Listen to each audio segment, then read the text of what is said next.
This is Dave Meltzer with Entrepreneurs, the Playbook. And if I've ever had an entrepreneur, I now have had the entrepreneur. I thought Gary Vee was the consummate entrepreneur, but this is the new Gary Vee. His name is Carlos Reyes, and he is a serial entrepreneur. He has over 25 companies, 7 already doing over 7 figures. Yes, sir.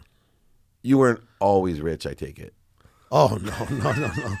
By the way, first and foremost, thank you, sir, for having me on here, man. This is amazing. I've been so excited. I've been doing due diligence on you. You have, just such a great story that resonates with me, and I think more people need to know who you are. Yeah. Because when we're talking about real entrepreneurs, not people, that have started on third base and thought they hit a home run, but guys that have started with nothing. I feel sorry for the rest of you, but the guys who started with nothing and be able to leave a traditional corporate career, transition out of it, use mentorship and partnership in order to effectuate millions of dollars, besides having a personal life where you're still sharing with your family, overlapping the priorities in the correct way, which is, I think, a very important part. Let's take it on back, though. Let's go. And, when did you start having that entrepreneurial spirit? So let me just say this, right? Today's President's Day, and we live in the greatest country in the world. Amen. And amen for sure. And why do I say that? Because you see, a lot of folks that live in this country, unfortunately, I don't know if they take it for granted or I don't know what it is, but you got somebody like me who was born in Mexico, raised in Mexico, and then was brought here illegally by his mother, and we'll get into that story. $25 is what it took for me to come to this country. $25. And how much did you have in your pocket? I had zero. I was just a kid. I was 10, 11 years old, and we'll get heavy into it, but this is what she told. She said, hey, she called me mijito, it's like, hey, son, my little son. I want you to follow this man. I'm going to wait for you on the other side, and he's going to take you through a hole in the fence in Nogales, Sonora. And, imagine being a 10-year-old and your mom, this is a single mother, right? Single mother. I mean, our mothers are like God on earth at some point, right? Yep. So she says, hey, listen, I'm going to wait for you at the McDonald's on the other side of this fence. Follow this man. Do whatever he needs you to do, all right? Because this is the only way that you're going to get over to where I'm at. So sure thing, sneaking down, following him. Is it nighttime? Nighttime. Lights are coming. It's INS. At that time it was INS. Yeah. Now it's something else. It's right. like Department of something, right? Homeland Security. Yeah, exactly. Back then it was Immigration, Naturalization Services. So here I am just following this 30-something-year-old dude, what a lot of folks call the coyote. Yeah. Right? Did you know him at all? No. Just first time? I don't even know his name. Yeah, right? So I follow him, and then sure thing, there's a hole in the fence that I don't know he put together or whatever. Boom, jump through the hole, takes him to McDonald's. My mom's there. We drive up to Phoenix, Arizona, and boom, here I am, right? So wow, that's how my journey in the United States started. But my entrepreneurship started in Mexico, So, and I can take you back to that. Yeah. I'm 5 years old. And back then, the Power Rangers, the original Power Rangers, not the Power Rangers you have now, right? Right. Everybody saw the of original course, ones. They're the they were original the best, red, right? blue, Tommy and those guys, right? So Billy, the Blue Ranger, all those guys. So in my neighborhood in Mexico, only one person had a television, because in Mexico, and I say this all the time, successful people live in the city. And poor people, we live in the mountains over there, and our houses are made out of it's not exactly cardboard, but it's something else, right? It's adobe. It's a mix of trash and mud, right? It's crazy. Yeah. Whatever you want to call it.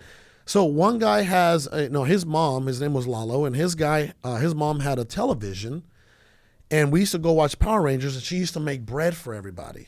She was good at making bread. Have you ever had Mexican bread? Oh yeah, dude. It's I really grew up good. in San Diego, so It's really good, right? The conchas and all that, right? Delicious. Chocolate. They only have 3 flavors. Boletos and so it's chocolate, it's vanilla, and it's the pink one. I don't know what flavor that is. So I don't know. At 5 years old, I don't know if it was God. I used to always talk to God even as a 5-year-old. He was my heavenly Father, right? My father was kind of a POS, never around. So the Lord was my heavenly Father. So I used to have conversation with him even at 5 years old every single day. And I don't know what it was, but I asked Lalo's mom, I said, hey, why don't you make enough bread to where we can go and sell it in the neighborhood? So she starts, she's like, huh? Like, she doesn't know anything, right? I mean, bread she's is just for feeding the kids. That's it, right? Companies coming over, watching the Power Rangers, whatever. Boom, she makes enough bread. Me, my brother, and some of our friends, we start going door to door. Boom, boom, boom, boom, boom. And we get to keep 50% of all the gross profits, right? I mean, I'm sure her overhead was nothing, right? Yeah. Whatever, right? So we get to keep 50% of whatever we made door to door at 5 years old. That was my first entrepreneur experience. I did that for 2 years. Wow. The next thing that I did was at a grocery store. It's called Leigh, which is kind of like a Walmart here. And I'm bagging groceries. I got my little, I don't know if you guys saw my little ID card that I had. I'm bagging groceries, and I have this little ID card. I got this apron, this little hat, and I'm bagging groceries. Boom, boom, boom. Putting them in their this little cart for them, driving it out to their cars out in the parking lot, and then I put it all away for them, right, neatly. Eggs here, bread there, heavy stuff in the middle, whatever. Yeah. And then it's like I was a kid. That's how I was. Tip, man. You got to ask for the tip. Got to ask for the tip. That's what those credit card machines are doing now. Exactly. Tips are about 1,100% by using those little credit card machines that they turn around. I did not know that. On the takeout, and you're pissed off because you got to pay 20% more now on takeout because you're too guilty to say no. I'm gonna do a confession. I do a lot of Uber Eats. Yeah. A lot of Uber Eats. Okay. And I always, it gives you 15% automatically, right? That you got to pay. I always go up to the 20. Yeah, I do too. I always go up to the 20. Whatever, it's just what? Serving however we could, right? In the people that need it most, right? That's absolutely. But as a lesson, where people feel is we need to ask, and the biggest closers and entrepreneurs that I know are the people that are willing to ask from the time they're 5 years old. Yeah. What do you think it is? I'm gonna get a little bit deep on the conversation that you have with your Heavenly Father, but I find that there's some inspirational connection that starts at a different age for many entrepreneurs, whether you're selling, baseball cards or, it's your lemonade stand kid or whatever it may be. There's some sort of connection to this idea. Like there's a download that comes to you. It's not natural that you could have a lady that's probably 40 or 50 years old that's been cooking bread for 30 years for her family, and it takes a 5-year-old to say, hey, can I sell that? Yeah. And there starts a multi-million-dollar career because that's truly the attitude and the mindset that it takes to be successful as an entrepreneur. It's the same one as I move forward for you. You end up working in a corporation. Yeah. And you meet somebody, I think, in the car industry. Or Sal, right? Sal Shakir, my business partner, yeah. Tell me how that download came to you. Okay. I feel like survival has a lot to do with it.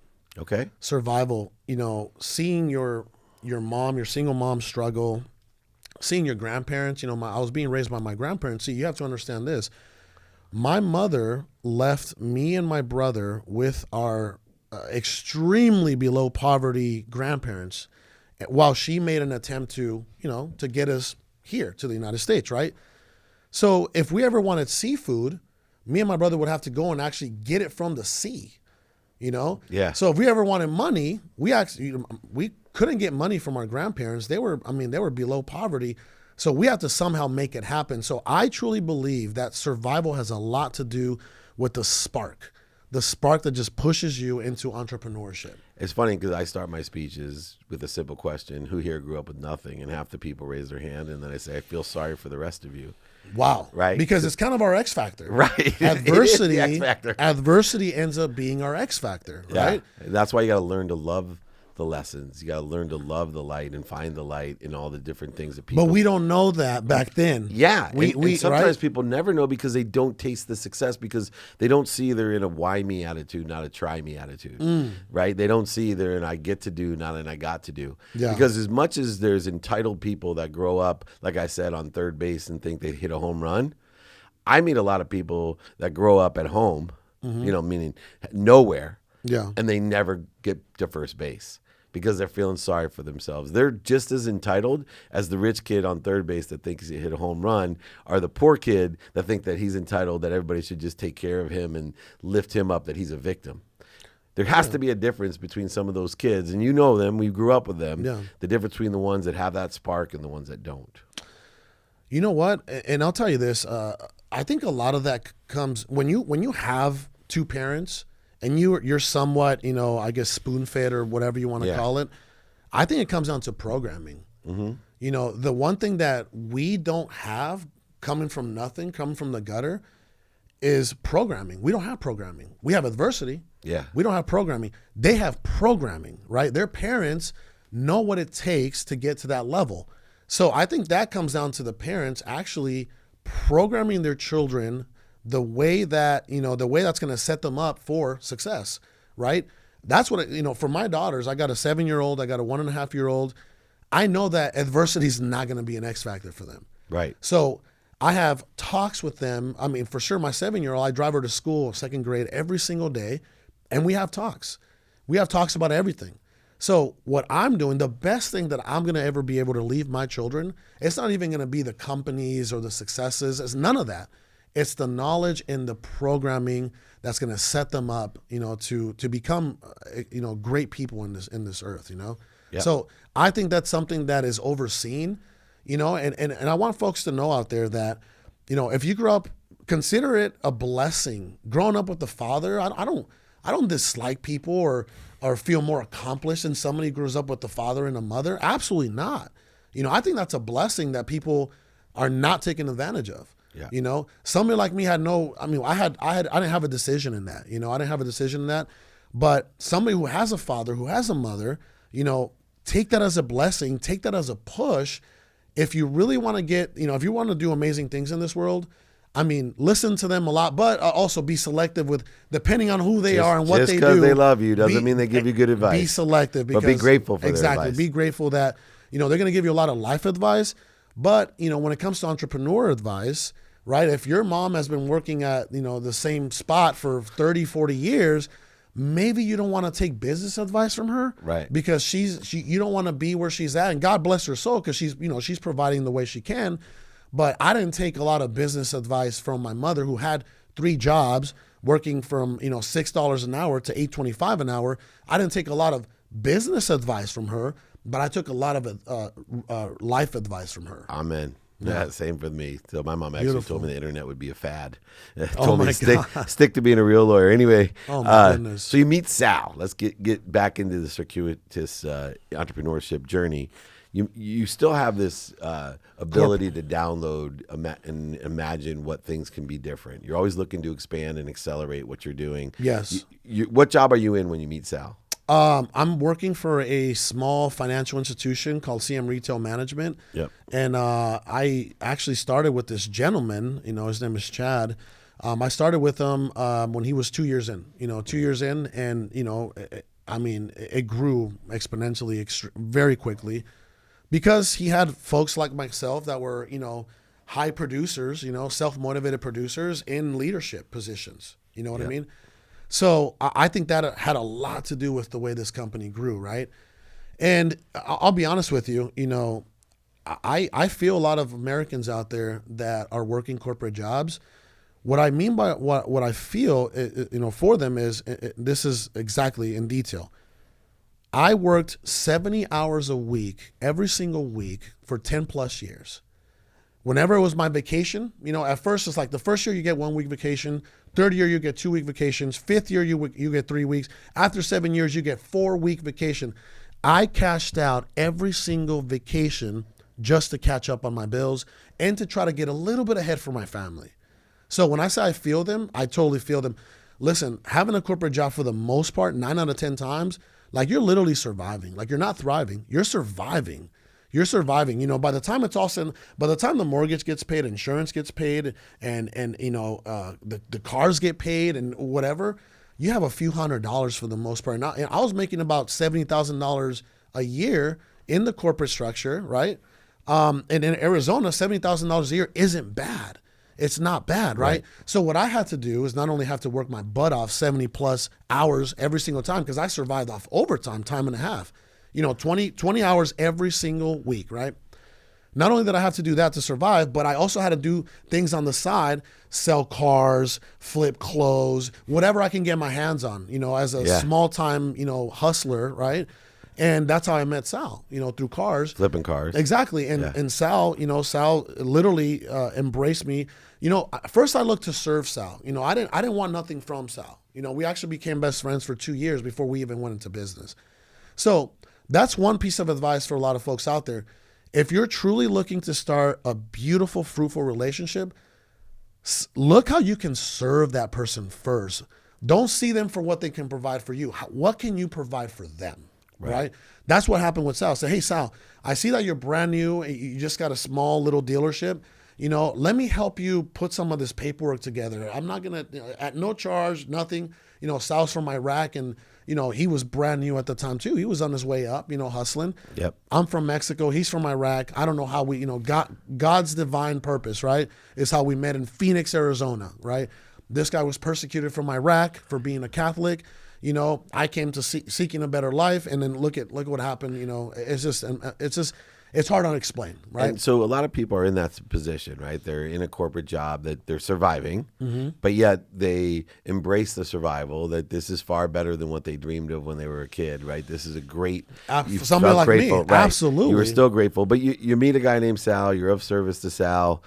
Now you have to take a really big step, right? You have to take that big step that so many people that I do a lot of executive coaching, and I tell them, look, there's nothing to be afraid of. Fear at all-time high. Yeah. No, stop. See, it's easy for us to say that now. No. I was going to continue. It's easy for us to say that now, to tell somebody, hey, quit your tenure job.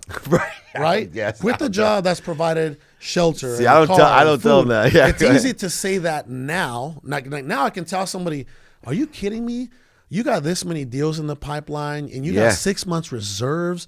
You're literally walking over dollars to pick up pennies at this, job that's, you're barely surviving. Exactly. Bagging groceries again, right? Yeah. It's easy for us to say that now, and it was easy for Sal to tell me that, it was like pulling teeth. 1 straight year it took me to leave that job, even though I was killing it in real estate. Yeah. Flipping houses, finding off-market discounted properties, wholesaling, everything. I was doing everything, every single avenue you can think of. Yeah.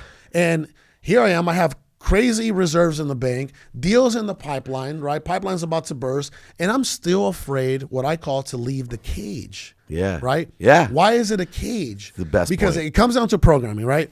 It's a cage because here we are, and I'm sorry if I'm referring to us as animals. I'm not trying to be disrespectful in any way, but this is what it is. We're in a cage, and in this cage, our corporate, our corporate structure comes in and says, hey, here's water, here's food, here's some playtime. You get everything you want in this cage, right? Why would you want to leave this cage? You're getting everything you want.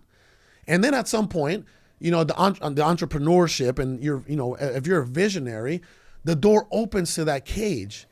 But everything is in that cage, and you're so afraid to walk out of that cage because for 10 plus years, or as many years as you've been working, it's been feeding you and providing everything for you. Absolutely. Your family's in that cage. Absolutely. Everybody's in there. And now you're telling me to leave this place? Yeah. Even though you felt it has persecuted you for 10 years, now you're afraid to leave it. I'm extremely comfortable.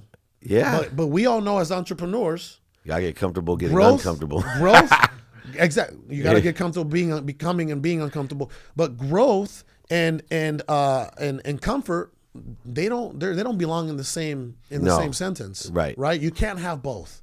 Right. And that's how that kind of happened, to be honest with you. And you have been successful, both Sal and you, building 25 companies. 7, like I said, do over 7 figures. And we got 3 tech companies. I was just telling Todd about. Exactly. I was telling Todd, I said, hey, we got 3 tech companies that are going to be absolutely amazing. This is going to be our biggest, most massive projects that we launch yet in our entire, it's tech companies, and we'll get into it later. But it's interesting because, the background of selling and buying, right? Because you're like arbitrage, me, right? We're margin guys. We started by selling, and the easiest things to sell: real estate and cars. I can sell ice to an Eskimo if you need me to. Exactly, and there's a margin there, but then you expand out into running a business, and there's two things that take situational knowledge and experience: overhead and employees. Yeah. Oh yeah, absolutely. Right? Completely different ball game than just going out and I know I can create a margin and arbitrage on this product. How much of your businesses still rely on that straight philosophy of buying low and selling high? Or has the complexity of what you do now... Things have changed. And how has it changed? Things have changed. When you start getting into tech, I'll be honest with you, it's one of the most amazing... Well, first and foremost, we were spoiled with real estate. We passed up on so many potential opportunities. Hey, you want to buy a juice bar? Hey, you want to buy a car dealership? Right. No, I don't want to. We're making hundreds of thousands of dollars every month on real estate, right? We're getting a 4, 6, 7, 8x return on real estate. That when you start looking at a juice bar that you're going to buy for $60,000 and you're only going to net after everything is taken care of, you're only going to net about 5, 6K. You're like, I don't want this headache for $6,000 a month, right? Yeah. So you got to really be careful with like where you're going to put your energy into, right? Don't get carried away by all these shiny objects, because when you start making money, these shiny objects start coming everywhere. And you have the capital to invest, right? Yep. So we invested into a solar company. We actually built a solar company. It's called solarfuse.com. You guys can look it up. And, we're kind of a broker for, it's so crazy to explain. And I don't want to get into that, like kilowattage, you get it at this much. Oh yeah, no, I'm in that. It at this much. Yeah. And I've actually combined security with solar, right? Okay. Because the customers that you own for a security system are great ones to upsell into solar. And I got some introductions there too. And then you work on the cash side of stuff. Yes. Right, which is more straightforward business. Yeah, so now we have education companies, right? Our education company is probably, you want to talk about profitability, you're probably looking at like, 75, 80% profitability when it comes to education. And you know what's crazy? When we started in real estate, our accountant said, man, at some point you guys really got to get into education and consulting. Those guys kill it. And I didn't know what that meant at the time. What do you mean they kill it? That's like my coaching business. Someone's like, you should be executive coach. I'm like, what is, I'm out of the sports world. There people actually coach executives? And now I'm one of the top ones in the world. That's amazing. But I didn't know what it was. Yeah, that's amazing. Yeah. A lot, early on, we don't know so much about the game of wealth, right? Yeah. We're too busy, literally, like I said, putting our heads down and just grinding and building, that we don't know so much about how to truly create wealth, Yeah. People get too busy working, they forget to make money. Right? They literally do. And you're not that guy, which I really love. Last question, and the wealth of knowledge has been extraordinary. But like a lot of people that have been successful in business, and as you get into the education and consulting side of things, there's another side of what you're getting into, and I'm getting a feel for how good you are at it. And it's a side that I got into 3 years ago. And it's building your own personal brand, right? Understanding how you, as an entity, as an annuity, become its own asset if you can build your brand awareness and your brand equity in this huge space of 4.2 billion people. I had no intention of doing that. When I started in business, no intention at all. And how is that for you now? Okay, you have two choices. You have two choices. You can be the hyper, super successful person that just kind of keeps his mouth quiet and lives his life. Or you can be the successful person and the extremely successful person that teaches others how to get on that journey and how to become successful, right? I think it's very selfish for successful people, but to each their own, whatever makes them happy, because in my opinion, happiness is absolutely the ultimate level of success. We share that, right? So I honestly decided to start trying to impact lives, because growing up, I didn't have this. And then I also see a bunch of other folks in that sector, influence and education. And I feel like, I was talking to Todd earlier. I said, hey, I feel like some of these people, unfortunately, you look behind the curtains and there's not much really going on back there. It's all front, they're standing in front of rented cars with rented houses. I truly want to be the epitome on, I want to try to do the best. When I surrender to God in full obedience, I said, okay, God, I'm ready, whatever you want to do, right? And he started, putting me in this space without me intentionally even going for it. But I really want to show people not only the game of wealth, but the game of life, like how to have fulfillment in life. Because we all know, just like your sign here says, money doesn't buy happiness. We spent, and I'll close it out with this, we spent 90-something% of our lives chasing money.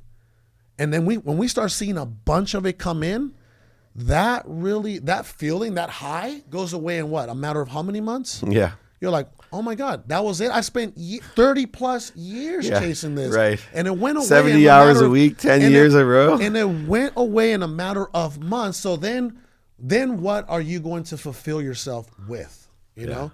And that's when helping other people, impacting lives comes into play. Which is why you are going to be an incredible entrepreneur, philanthropist. God willing. And you are, because you are making room for what you want by giving it away to others and impacting others. Whatever God wants me to do, I'll close it out with this. I told Todd earlier, if Todd wants me to go become a pastor, I'm starting ministry classes. If he wants me to go become a pastor in Birmingham, Alabama, to a church of 20 to 40 people, guess what? You'll be there. I'll be happy, because if I seek his kingdom first, everything else is going to be given to me the way it has been now. And there you have the definition of allowance. We have an extraordinary serial entrepreneur and philanthropist, and one of my new best friends. I can see it already. This is Carlos Reyes with Dave Meltzer, Entrepreneurs, The Playbook.